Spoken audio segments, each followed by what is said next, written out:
ओम सौराष्ट्रे सोमनाथं च श्रीशैले मल्लिकार्जुनम् उज्जैन्यां महाकाल ओंकार ममलेश्वरम् परल्यां वैद्यनाथं च डाकिन्यां भीमशङ्करम् सेतुबन्धे रामेशं नागेशं दारुकावणे वाराणस्यां तु विश्वेशं त्र्यम्बकं गौतमी तटे हिमालये तु केदारं कुसुमे सन्त शिवालये एतानि ज्योतिर्लिङ्गानि सायं प्रातः पठेन्नरः सप्तजन्म कृतं पापं स्मरणेन विनश्यति।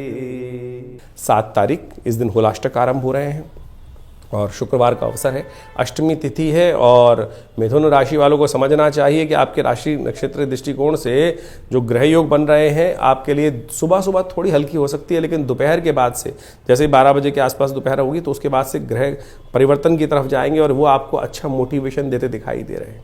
लेकिन ध्यान रखिएगा, इस दिन से होलाष्टक आरंभ हो जाएंगे।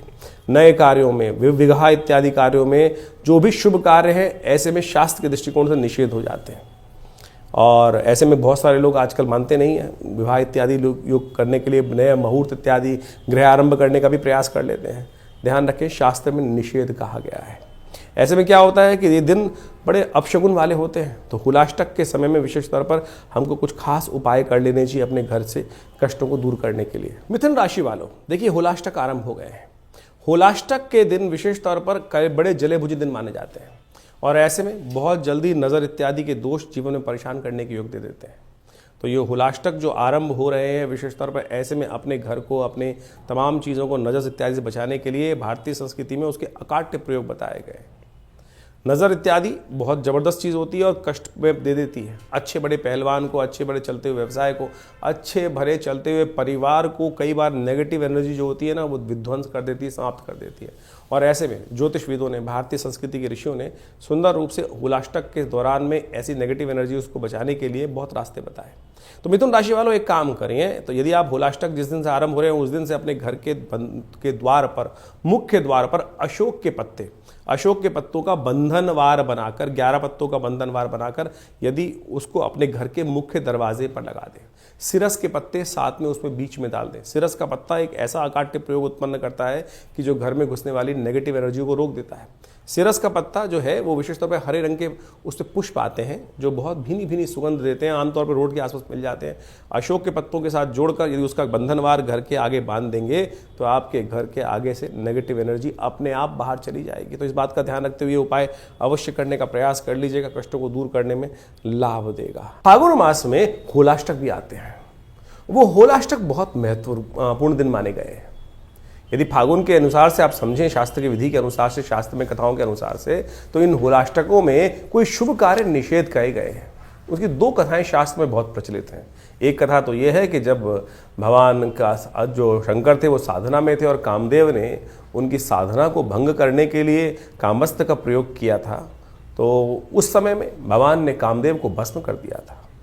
और दूसरी कथा एक और है कि जब हिरण्यकश्यप और हिरण्याक्ष इत्यादि थे और वहाँ पर भक्त प्रहलाद पर उन्होंने अनेक प्रकार के अत्याचार उपस्थित किए और उन सब अत्याचारों में इन 8 दिनों में भक्त प्रहलाद को भक्ति से विमुख करने के लिए अनेक प्रकार के त्रास दिए गए और अंत में उस भक्त प्रहलाद को अग्नि में उपस्थित कर दिया गया था, जिसको होलिका लेकर बैठ गई थी। और चमत्कार हुआ, भगवान ने वास्तविक तौर पर जो शास्त्र में कथा के अनुसार से कहा जाता है कि भक्त प्रहलाद भगवान की कृपा से बचकर आ गए और होलिका जल गई।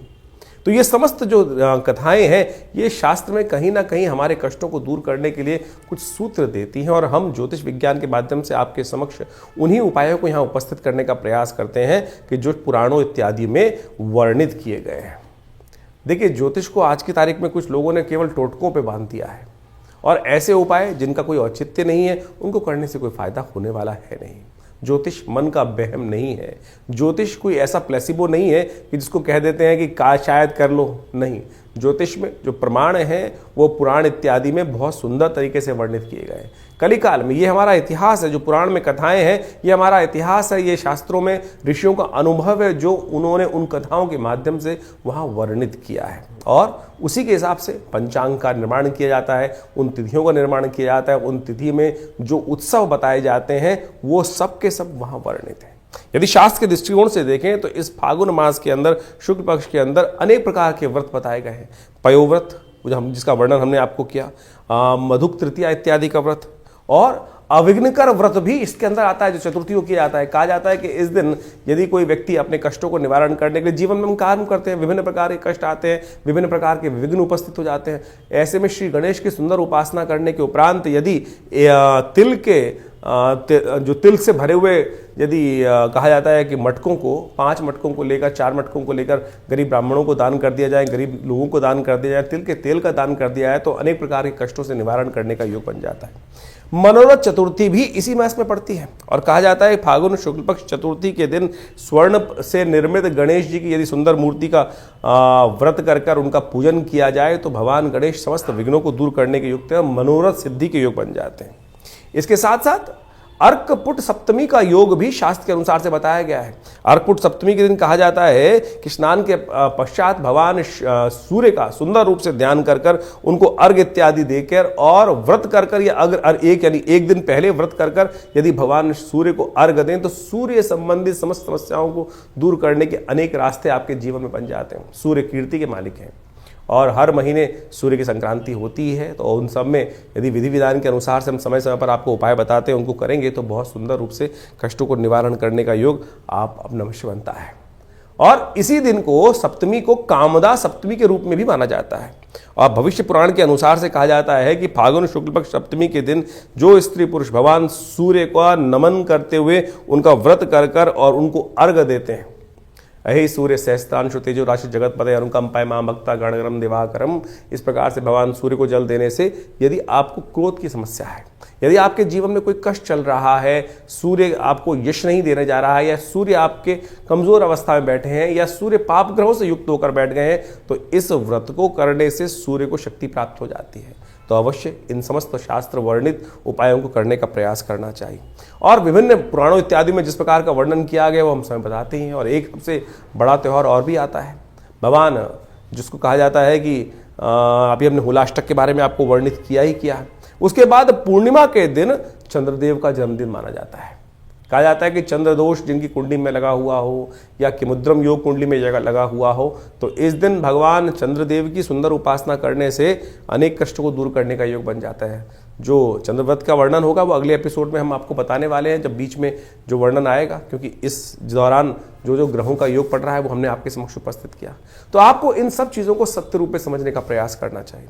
ये हमने इस कार्यक्रम के माध्यम से जो भी चीज़ें पंचांग के अनुसार से आपके समक्ष रखने का प्रयास किया है। कई लोग तथाकथित तौर पर ये बात को भ्रांति समझते हैं कि भैया ये उपाय से कुछ नहीं होने वाला। अरे शास्त्र में जो उदाहरण है उनको करके उन्होंने जो कथाएं बताई गई हैं उन सबके जीवन में कष्ट को दूर करने का मार्ग बना के नहीं बना। आपका विश्वास चाहिए, आपकी श्रद्धा चाहिए, और श्रद्धा से कष्ट निवारण करने का योग अच्छा बन जाता है। एक बात और समझें, वास्तविक तौर पर ऐसा कोई भी कष्ट नहीं है जो आज आया है पहले ना आया हो। ये संसार अविरल क्रम से चलता आया है। तो जो उन सब योग, अगर आप वेद पुराण इत्यादि पढ़ें, अथर्ववेद को पढ़ने का प्रयास करें, तो वहां अनेक मनोकामनाओं की सिद्धि के लिए शास्त्र में अनेक उपाय बताए गए हैं। यजुर्वेद इत्यादि संहिता में तो अनेक प्रकार से इन सब चीजों का वर्णन किया गया है। अथर्ववेद के अंदर स्वास्थ्य संबंधी समस्याओं को ठीक करने के रास्ते मिलते हैं, तो यजुर्वेद के अंदर मनोकामनाओं की सिद्धि पूर्णित करने के लिए अनेक उपाय शास्त्र में वर्णित किए गए हैं, जैसे रुद्राष्टाध्यायी। रुद्राष्टाध्यायी के अंदर विभिन्न मंत्र हैं, विभिन्न मनोकामनाओं की पूर्ति के लिए भगवान शंकर से प्रार्थना की जाती है, और सत्य माने भगवान की प्रार्थना से वो समस्त कष्टों का निवारण करके योग बन भी जाते हैं। तो इसलिए अपने मन की शंकाओं को दूर करें। लोग होंगे बहुत सारे जो आपके मन में शंकाएं उत्पन्न करने का प्रयास करते हैं। बहुत सारे इस संसार में भांति भांति के लोग हैं, पांचों उंगलियां बराबर नहीं होती। तो कोशिश ये करें कि संसार में जो आपको उत्साहित करने का प्रयास करें, सत्य मार्ग में डालने का प्रयास करें, उनका अनुसरण करने का प्रयास करें। एक पुरानी कहावत है, उन लोगों के बीच में ना रहें जो आपको हतोत्साहित करते हो, जो आपके धर्म पे आक्षेप करने का प्रयास करते हो, जो आपको पदभ्रष्ट करने का प्रयास करते हो। सत्य राह पर चलने, धर्म का पालन करना शास्त्र का एक नियम है, और जो धर्म के साथ चलते हैं, धर्म के वर्णित नियमों के अनुसार से चलते हैं, धर्म में वर्णित परंपराओं का निर्वाह करते हैं, धर्म स्वयं उनकी रक्षा करता है। ये शास्त्र में अद्भुत रूप से वर्णित किया गया है। ज्योतिष बिल्कुल सनातन की एक सुंदर परंपरा है, और धर्म से विमुख होकर ज्योतिष का कोई जो निदान पार्ट है उसका तो कोई लाभ मिलेगा ही नहीं है। तो इसलिए निदान चाहते हैं तो अपने आप को सरल करने का प्रयास करें। हमने समस्त कार्यक्रम के माध्यम से आपके समक्ष पूरा जो वर्णन था ग्रहों का इस समय का उसके समक्ष आपको वर्णित किया है, और आशा करते हैं कि प्रयास जो आप करेंगे सही दिशा में, जो उपाय सरलतम उपाय हमने आपके समक्ष रखे हैं और उन सबको कर आप अपने कष्टों का निवारण भी कर सकते हैं बिल्कुल। और हम रविवार को विवेकानंद योग आश्रम में एक बड़ा कार्यक्रम अब आरंभ करने का हमने सुंदर प्रयास किया है।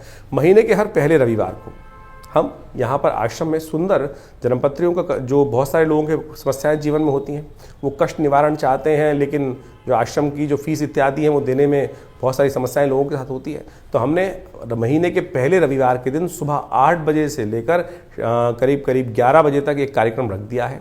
उसमें आप जो भी आना चाहें आश्रम पे आना पड़ेगा, फ़ोन पे बात नहीं हो पाएगी, और वहाँ आश्रम पर आकर अपने प्रश्नों का समाधान निःशुल्क रूप में जान सकते हैं। बिल्कुल कोई फीस नहीं रखी जाएगी रविवार वाले कार्यक्रम में। सुबह 8 बजे से लेकर पहले रविवार के दिन, हर महीने के पहले रविवार के दिन करीब सुबह 8 बजे से लेकर 11 बजे तक एक कार्यक्रम रहेगा। यज्ञ भी होगा उसमें अंदर, और आपके प्रश्नों का समाधान देने की सुंदर व्यवस्था आश्रम की तरफ से रख दी गई है। दिल्ली में विवेकानंद योगाश्रम जमुना पार्क लक्ष्मी नगर में स्थित है। फ़ोन नंबर्स आपके सामने स्क्रीन पर चल रहे हैं। आप जो भी अपनी प्रश्न हो उनको व्हाट्सएप के माध्यम से भी भेज सकते हैं और पर्सनली रविवार के दिन आकर उनका निदान भी जान सकते हैं। धन्यवाद, नमस्कार।